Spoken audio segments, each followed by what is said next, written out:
The United States is set to implement significant tariffs on a variety of products, including pharmaceutical drugs, kitchen cabinets, furniture, and heavy trucks. This announcement, made by President Trump on Thursday, has raised eyebrows and sparked discussions about its potential impact on consumers and the economy. Starting October 1st, the U.S. will impose a staggering 100% tariff on branded or patented pharmaceutical products, a 30% tariff on upholstered furniture, a 50% tariff on kitchen cabinets and bathroom vanities, and a 30% tariff on heavy trucks. In a series of posts on Truth Social, Trump emphasized that the pharmaceutical tariff would not apply to companies that are actively building manufacturing facilities in the U.S., which he defined as those either breaking ground or already under construction.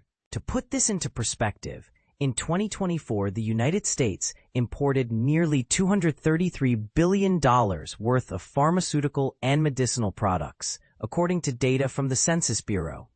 The introduction of these tariffs could potentially double the prices of certain medications, which may lead to significant repercussions for voters, especially as healthcare costs, including those associated with Medicare and Medicaid, are likely to rise. However, some analysts believe that the impact of these pharmaceutical tariffs may be less severe than anticipated.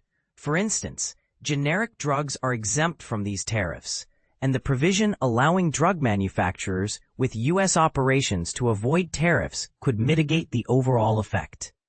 Neil Schering, the group chief economist at Capital Economics, noted in a report that many major pharmaceutical companies already have production facilities in the U.S. or have plans to establish them soon. He also pointed out that there may have been considerable inventory buildup this year as importers prepared for the possibility of tariffs, which could further lessen the tariff's impact on prices. When it comes to home furnishings, Trump argued that foreign manufacturers are flooding the U.S. market with their products, necessitating the imposition of tariffs for reasons related to national security and other factors. The new tariffs on cabinetry could exacerbate the financial burden on home builders, particularly at a time when many prospective homebuyers feel squeezed out of the market due to a combination of housing shortages and elevated mortgage rates. Just last month, Trump announced via social media that a major tariff investigation was underway regarding furniture imports, promising that a tariff rate would be revealed within the next 50 days.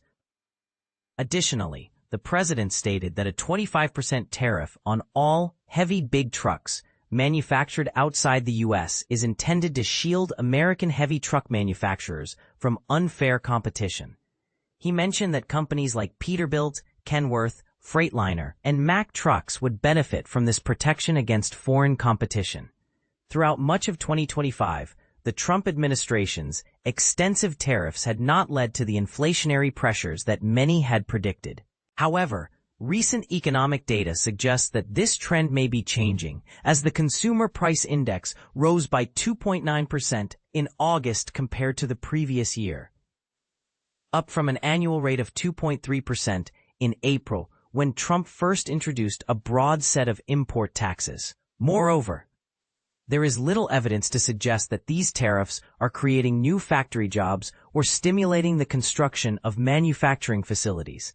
Since April, the Bureau of Labor Statistics has reported a loss of 42,000 manufacturing jobs and a reduction of 8,000 jobs in the construction sector. Despite these developments, Trump confidently stated to reporters on Thursday, "There's no inflation. We're having unbelievable success." This assertion raises questions about the actual economic impact of his administration's tariff policies. What do you think? Are these tariffs a necessary step to protect American industries, or could they lead to unintended consequences for consumers and the economy? Share your thoughts in the comments.